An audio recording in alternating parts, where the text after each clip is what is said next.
ओम शांति। आज प्यारे मीठे भगवान की मीठी मुरली मंथन की डेट है 18 दिसंबर 2020। तो चलिए हम सभी ओम के उच्चारण से बाबा को याद करते हैं।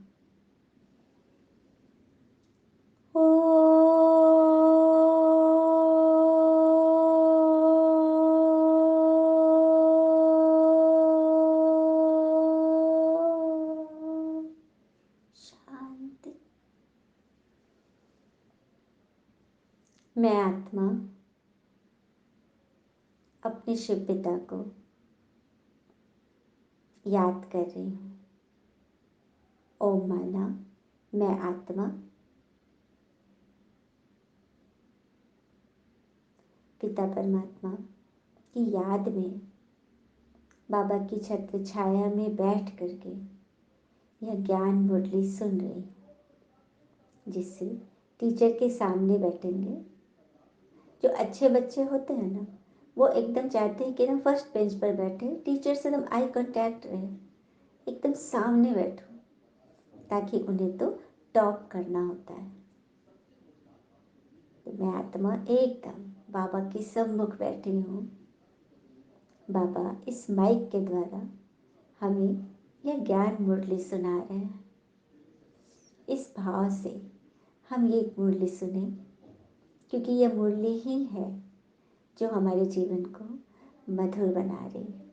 हमारे जन्म जन्म की जो आत्माओं के साथ हिसाब किताब है, उसे चुकता होने में हमारी मदद कर रही है। और मुरली का अर्थ, शाब्दिक अर्थ तो सबने सुना ही है पहले। चलिए, कई नए बच्चे भी हैं तो हम फिर से सुन लेते हैं। जो मुरली में जो शब्द है, जो अक्षर है, सबसे पहले है म। म से है मिठास, मधुरता। ओकार उमंग, उत्साह। र से रंग, बेरंग जीवन में रंग भर जाता है। ल से हमें लक्ष्य मिलता है। और ई से है देने वाले कौन है? ईश्वर स्वयं। तो यह है मुरली का रहस्य।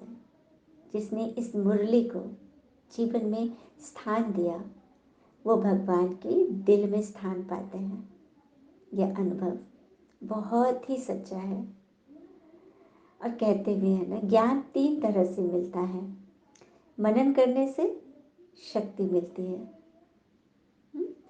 और बांटने से बढ़ता है। और अनुभव जो होता है ना, वो सबसे कड़वा होता है। तो इस तरह से हम मनन करें, ज्ञान बांटे और फिर अनुभूति करें। बाबा ने बोला, रोज विचार सागर मंथन करो तो खुशी का पारा चढ़ेगा। चलते फिरते याद रहे कि हम स्वदर्शन चक्रधारी हैं। तो क्या बोल रहे बाबा? रोज हमें विचार सागर मंथन करना है। मनन करने से आत्मा शक्तिशाली होती है। क्रीम बच्चा बनना है ना, तो खुशी का पारा चढ़ेगा। चलते फिरते याद करो। बाबा ये नहीं कहते कि एक जगह बैठे रहो, कुछ काम धंधा मत करो। बाबा तो कहते हैं हाथ काम दे तो दिल याद दे। हाथ काम कर रहा है तो दिल भगवान को दे दे, भगवान को याद करे। तो हो गए ना, चलते फिरते हर कर्म करते हम स्वदर्शन चक्रधारी, मतलब अपनी आत्मा का दर्शन कर रहे हैं। आत्मा के 5 स्टेजेस है ना, अनादि स्वरूप में, आत्मा रूप में, फिर आदि में देवता रूप में, मध्य में पूज्य स्वरूप में,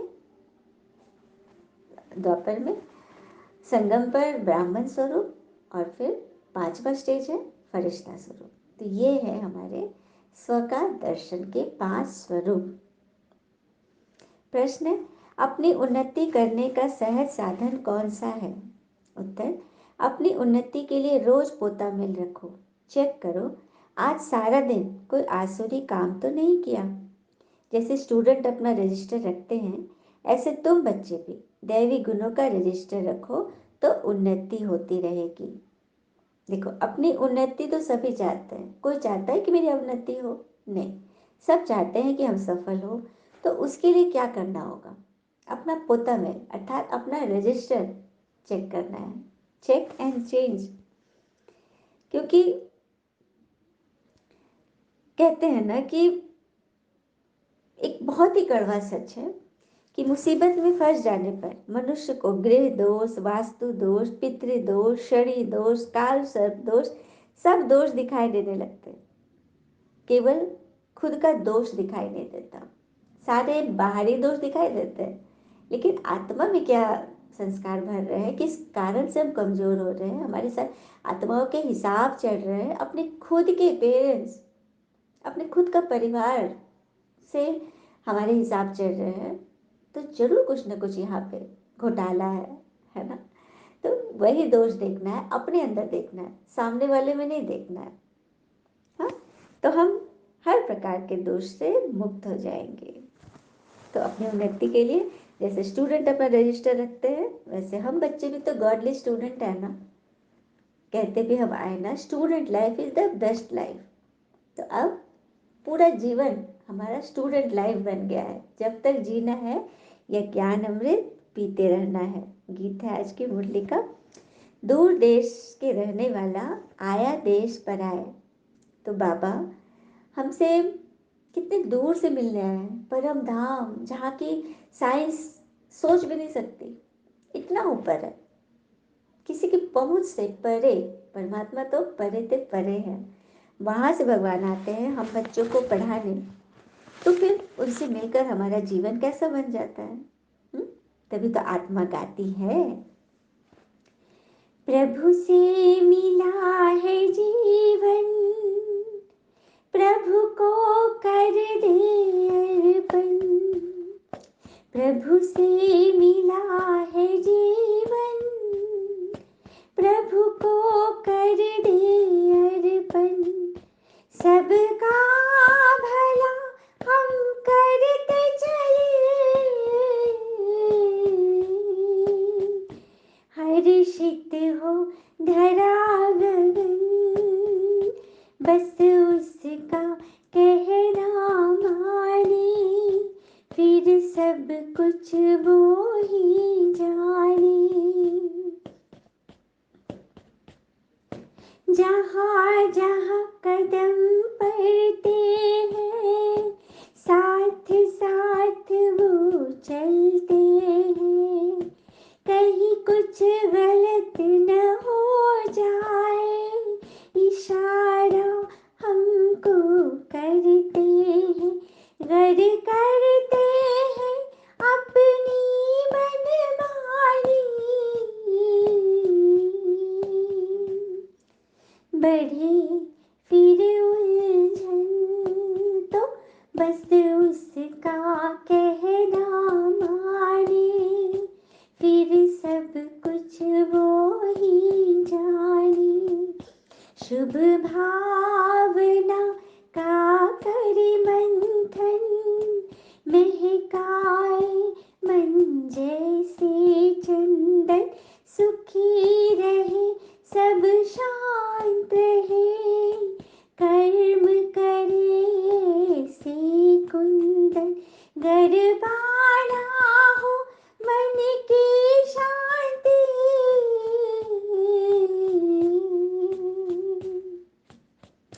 गरबाना हो मन की शांति। तो करे प्रभु चिंतन, बस उसका कहना माने, फिर सब कुछ वो ही जाने। प्रभु से मिला है जीवन, प्रभु को कर दे अर्पण। सबका भला हम करते चले, हर्षित हो धरा गगन।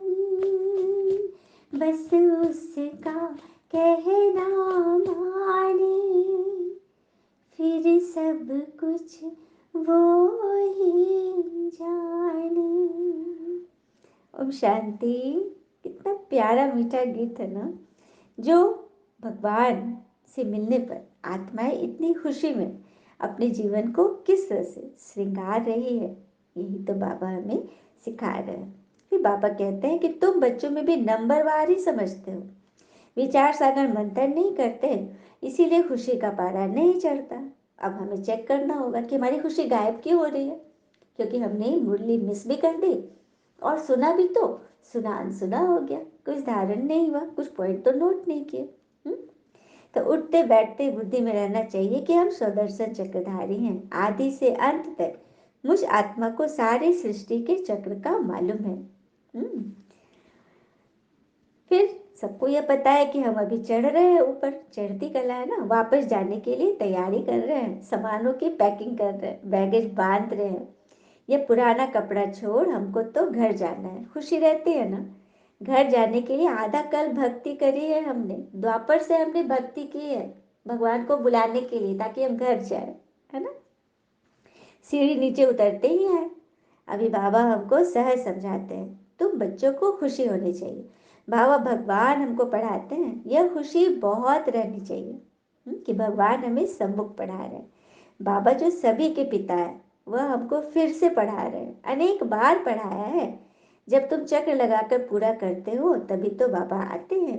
बाबा कह रहे पूरा चक्र, गोला चक्कर, सतयुग, त्रेता, द्वापर, कलयुग सब हम घूम लेते हैं ना, फिरा लेते हैं, तब बाबा आते हैं। फिर आगे बोल रहे बाबा, बच्चे जानते हैं ये सास शादी सब भक्ति मार्ग के, यह सदगति के लिए नहीं है। भक्ति मार्ग की भी सामग्री भी चाहिए ना, क्योंकि भक्ति करने की कुछ सामग्री तो चाहिए। अब हम पूजा कर रहे हैं देवताओं की तो सामग्री से करते हैं ना, फूल चढ़ाते, चंदन चढ़ाते, धूप, दूध, जल, दही सब चढ़ाते, ये सामग्री है जिसे हम करते हैं, चढ़ाते हैं, चढ़ावा चढ़ाते हैं। लेकिन इसको अच्छी तरह समझाना होगा कि जो कुछ भी हम करते आए ना वो शरीर से किया। ऐसा थोड़ी कि हम दूध चढ़ा रहे हैं, और दूध का अर्थ क्या है चढ़ाने का, दूध कितना निर्मल होता है, पवित्र होता है। तो हमारा दूध जैसा उजला मन हमें चढ़ाना है भगवान को। ऐसा होता है क्या? कल की कहानी भी थी ना वो कद्दू वाली, पूरा तीर्थ घूम कर आए लेकिन रहा कड़वा का कड़वा। तो वही बात है, हम चढ़ा रहे शरीर भान से लेकिन मन में तो कुछ ना कुछ बातें हैं ही। या फिर चलो उस वक्त मन शांत है, कर रहे कर्मकांड कर रहे, लेकिन क्या पूजा से निकल कर हमारा मन शांत रहा? हमारे मन से वो क्वेश्चन हट गए, हमारे अतीत की बातें मिट गई? हम्म? या गुरु लोग भी क्या बोलते हैं, गंगा स्नान करो, ये जाप करो, तब तुम खुश रहोगे। हाँ, कुछ ना कुछ क्रिया कराते हैं, क्योंकि उनको भी नहीं पता कि सच्ची शांति कैसे मिलेगी, आत्मा कैसे शांत हो जाएगी बिना क्रिया के, कैसे शांत हो जाएगी बिना कुछ कर्म कांड के, आत्मा कैसे शांत होगी, ये उन्हों को भी नहीं मालूम। इसीलिए बाबा परमात्मा आकर बता रहे हैं कि तुम कुछ मत करो, बस मन से सीधे सच्चे हो जाओ, सबके प्रति शुभभावना रखो, कोई क्रिया मत करो, कोई हठ योग मत करो। तो ऐसा कौन बता सकता है? जो बच्चे कहते हैं, पिता ही तो बोल सकते हैं ना, पिता ही तो सबको बच्चा बोलेंगे ना। हाँ, और वही आकर हमें बता रहे हैं, तो हम सबको जानना है ना। हाँ, और किस तरह से ये भक्ति मार्ग के जो शास्त्र आती है, ये ये सबके अपने अनुभव है। जितने भी हमारे महर्षि लोग हुए, ब्राह्मणों ने इसे लिखा, उनके अपने अनुभव थे। जैसे एक बार दो दोस्त थे, अचानक एक दोस्त के एक्सीडेंट हो गया बहुत जोर से, और वो हॉस्पिटलाइज हो गया एकदम आईसीयू में, बिल्कुल क्रिटिकल। और उसको डॉक्टर लोग बोलते कि इसको करीब महीनों तक यहाँ रहना पड़ेगा हॉस्पिटलाइज। अब वो एकदम अकेला। हाँ, और विजिटर में भी सिर्फ एक ही लोग थे, कोई पेरेंट्स के थे, उसके पिता या कोई माँ थी उसके साथ। और इधर इस दोस्त को बड़ा अकबक लग रहा था कि मैं इधर बाहर घूम रहा हूँ और मेरा दोस्त अंदर बंद है, बड़ा उसको खराब लगता था। तो एक दिन वो कहीं पहाड़ों पे घूम रहा था ना उसका दोस्त, तो वहाँ देखा कि ना ठंडी ठंडी हवा बह रही है और बहुत अच्छा लग रहा है, तो उसने एक डब्बा लेकर गया था बड़ा सा, और सोचा कि इसमें हवा भर लेता हूँ और अपने दोस्त को भिजवा दूंगा, कम से कम सागर की हवा, ठंडी ठंडी हवा तो उसे मिलेगी, मतलब प्राकृतिक खुशी मिलेगी उसे, मतलब नेचुरल चीज़ मिलेगी, ऑक्सीजन मिलेगा। तो वो हवा उसने उनको भिजवा दिया हॉस्पिटल में, कि देखो तुम्हारे लिए मैं क्या भेजा हूँ। और नीचे में एक पत्र भी लिखा था कि देखो, मतलब बताएगा ना कि इसमें क्या है, पत्र में था। तो दोस्त ने जब हॉस्पिटल में बक्सा खोला तो उसको तो कुछ दिखाई नहीं दिया, सिर्फ पत्र दिखाई दिया, और पत्र में लिखा था मैं तुम्हारे लिए यहाँ से हवा भेज रहा हूँ, समुद्र की एकदम ठंडी ठंडी हवा, तुम इससे बहुत जल्दी अच्छे हो जाओगे जब शुद्ध वायु तुम्हें मिलेगी। तो उसने देखा कि हवा तो है ही नहीं, खोला तो बक्सा तो एकदम खाली मिला, कुछ नहीं मिला उसको। फिर उसे जवाब भेजा कि मुझे तो कुछ भी नहीं मिला, और इधर ये दोस्त तो एकदम अफसोस कर रहा था कि मैंने इतना अच्छा से उसको भेजा, उसको नहीं मिला। तो कथा में ये समझा रही है कि वो उसके दोस्त ने कितने भाव से उसको भेजा था। तो ये जो सास दादी है उसमें उन्होंने अपने भाव लिख कर भेजे। तो वो द्वापर की बात थी, और अभी हमारे पास उन्होंने लिख कर दिया, अपने अनुभव लिखे जो उन्होंने परमात्मा से उनको साक्षात्कार हुआ, फील किए।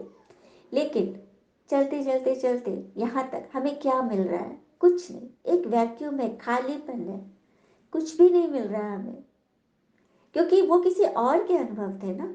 जब तक हम खुद फील नहीं करेंगे, अनुभव नहीं करेंगे, हम दूसरे के अनुभव से हम प्रेरित नहीं हो सकते। हमें खुद योग का प्रयोग करना पड़ेगा। तो ये बात है, कितनी सुंदर बात है ना। तो यही बाबा कहते किसी की बात मत सुनो, मत समझो, खुद के अनुभव पे तो विश्वास रखो। हाँ, तो मीठे बच्चे कभी किसी को दुख न दो, गृहस्थ व्यवहार में रहते भी मिलजुल कर रहो, परिवार से प्रेम करो, सबके प्रति शुभ भावना रखो, क्योंकि हर एक की बीमारी अपनी अपनी है, उस अनुसार राय भी सभी देते हैं। हाँ, मतलब सब अपने अनुसार राय लेते हैं, देते हैं। तो तुम्हें सबको लेकर चलना है। फिर आगे बोले बाबा, मीठे बच्चे, इस पर तुम्हें जीत पानी है। मैं आया हूँ तुम्हें पवित्र बनाने। तुम बच्चों को राइट रॉन्ग, अच्छा बुरा सोचने की बुद्धि अब मिली है। हाँ, बाबा कह रहे कि अभी तुम्हें सब कुछ समझ में आया है कि हमारे लिए क्या सही है, क्या गलत। तो अब तुम्हें गलत राहों पर तो नहीं जाना है। अच्छा, मीठे मीठे बच्चों प्रति भगवान की नमस्ते। हम बच्चों की भी प्यारे शिव पिता को नमस्ते।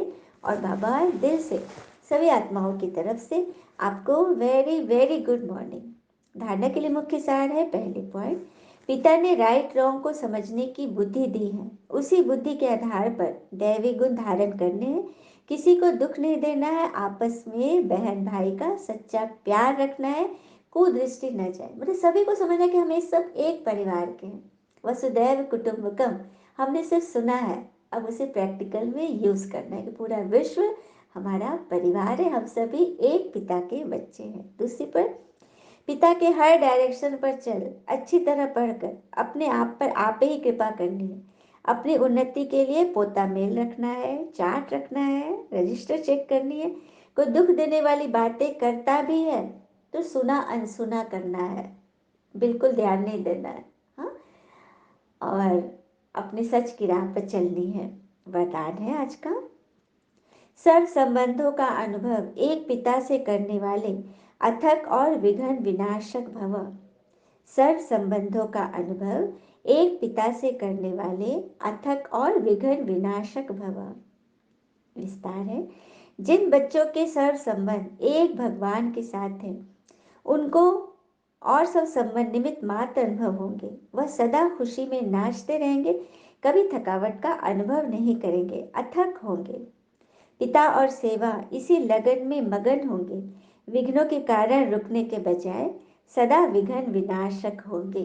देखा, बाबा ने विघ्न विनाशक का वरदान दे दिया, क्योंकि क्योंकि आत्मा का सर्व संबंधी तो परमात्मा है, सारे संबंध आत्मा के परमात्मा से। यदि हम इस भान से रहेंगे तो हमेशा खुशी में नाचते रहेंगे, और विघ्नों के कारण रुकने के बजाय सदा विघ्न को दूर करने वाले विघ्न विनाशक बनेंगे। मतलब कारण पे नहीं, निवारण पे जाना है, खुद का भी करना है और औरों का भी करना है। सर्व संबंधों की अनुभूति एक पिता से होने से हम डबल लाइट रहेंगे, कोई बोझ नहीं फील होगा, और सब कंप्लेन समाप्त होकर हम कंप्लीट बन जाएंगे। कितनी बड़ी बात है, सबको कंप्लीट बनना है ना। स्लोगन, संकल्प में भी किसी देहधारी तरफ आकर्षित होना अर्थात बेवफा बनना। देहधारी तरफ आकर्षित अर्थात किसी की बातों की क्या क्यों कैसे में फंसना, भगवान से विमुख हो जाना है, क्योंकि मन में उसी की बातें अटक गई, और उस कारण से यदि ज्ञान भी छूट जाए तो कितनी बड़ी बात हो गई।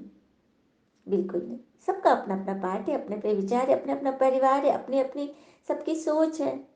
हाँ, हमें क्या सोचना है? हमें तो बस सोच भी भगवान को सौंप देना है, क्योंकि हम अपना अपने मन से सोचकर अपना बेड़ा गर्क ही करते हैं। सोच भी भगवान को सौंप दे और सदा निश्चिंत रहे, खुश रहे। अच्छा, ओम शांति। शुक्र है मीठे बाबा, वो बाबा के प्यारे प्यारे बच्चे। थैंक यू बाबा। All is well always. ओम शांति।